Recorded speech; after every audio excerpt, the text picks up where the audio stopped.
in the past, in December 2021, I've talked about this coil.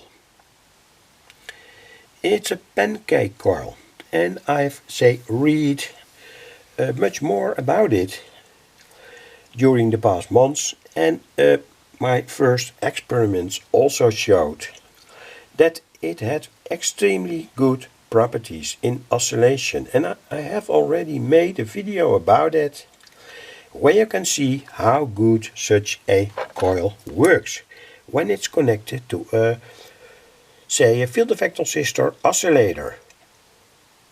So I wanted to elaborate it much more, and it's in fact very easy to make. These are a kind of fins here. You can use the number that I've used here.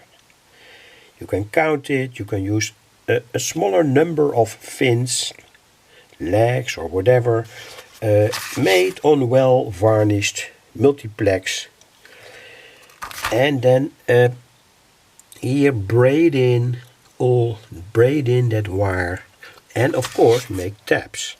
Here you can see the taps that I made. Tap 1, tap 2, 3, 4 and 5. And I tested it experimentally with the help of a test oscillator, and it had extremely good properties. And the good thing was that I could go from approximately 50 kilohertz up to approximately 1.5 megahertz by using the taps. The oscillator that I used is in fact extremely simple. I've published it in the past, and I will give a link in the text box of this video. And in fact, this whole circuit with the field effect transistor is the oscillator.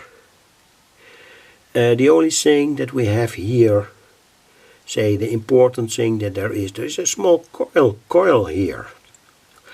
And the circuit was derived from the ARRL handbook of the 1970s.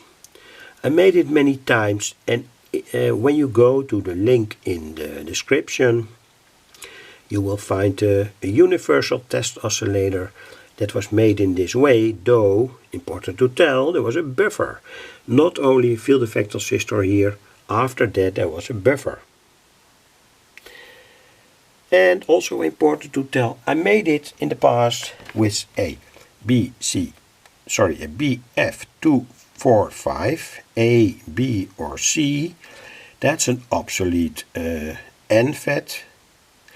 And I want to make it now with a more modern NFET.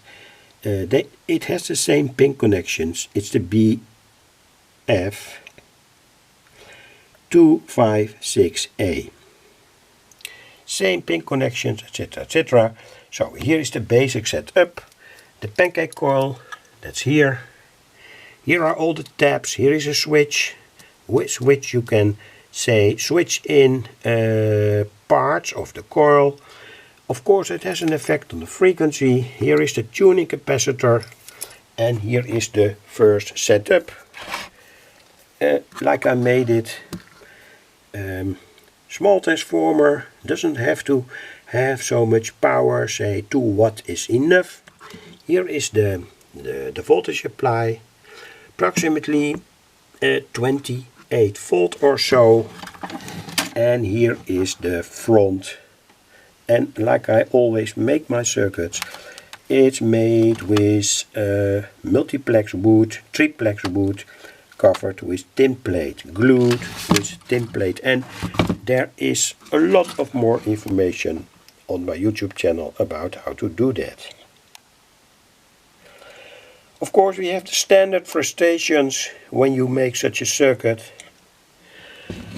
For instance, that it is not very easy to find the right screws here to mount the switch into the front panel. And here exactly the same. This is a kind of mini tuning capacitor. They are very cheap.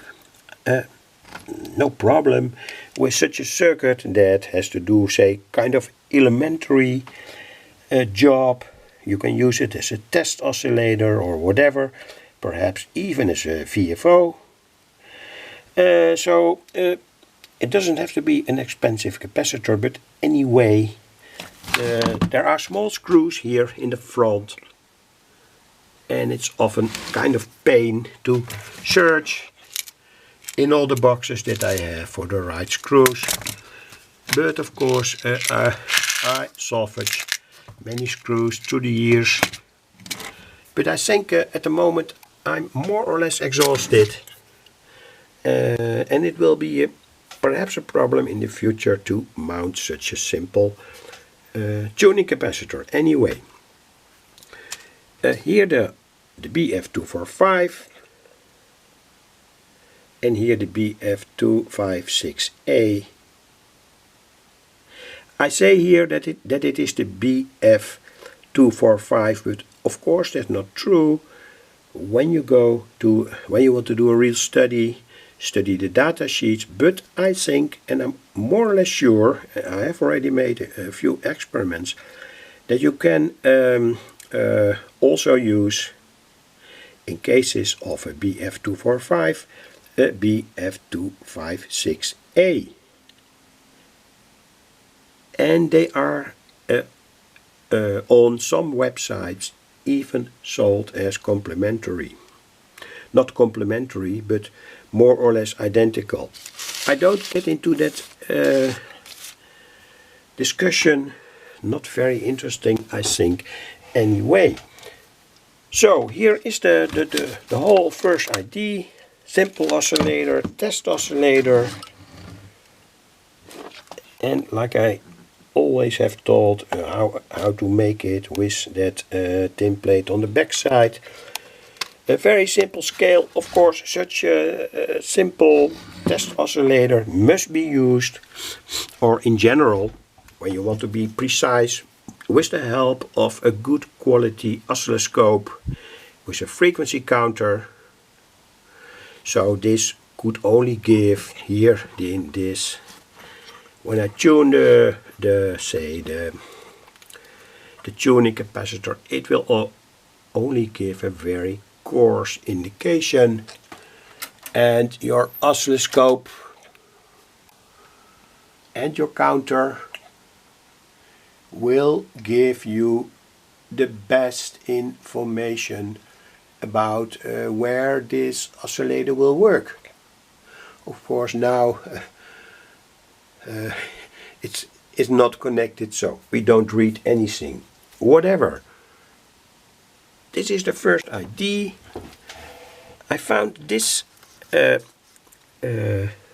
switch in my junk box, and it proved to be, say, a quite complicated switch. It looks very, very simple, but in practice I've studied, say, a whole evening about how this worked. I can give the way that I want to make it. Of course, the best idea is to use a rotary switch. And a rotary switch where there is a make before break contact. That's important in such an oscillator circuit. So quite simple rotary switches. It could be that they don't work properly. Anyway,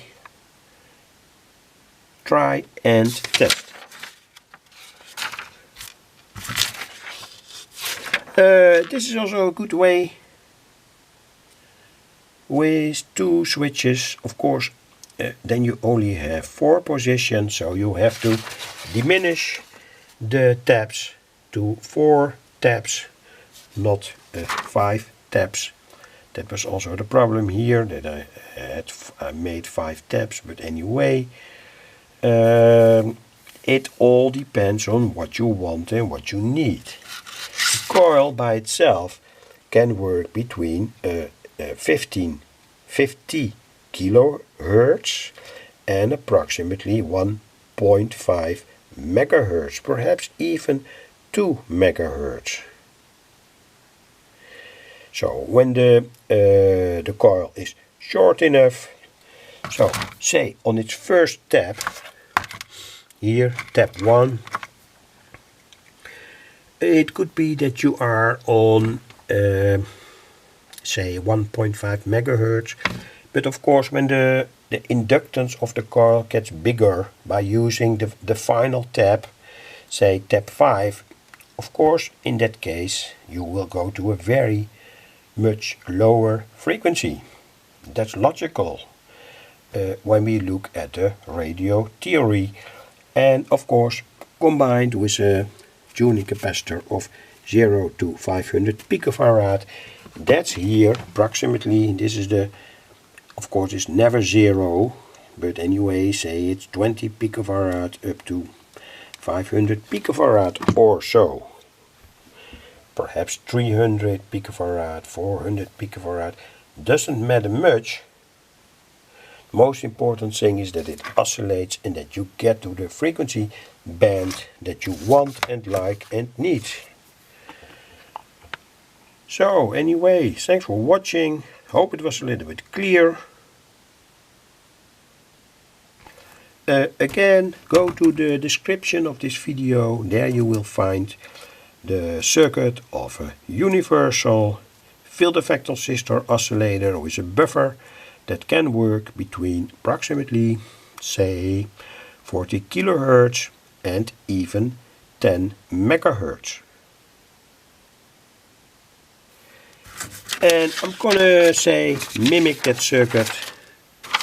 So for everyone interested in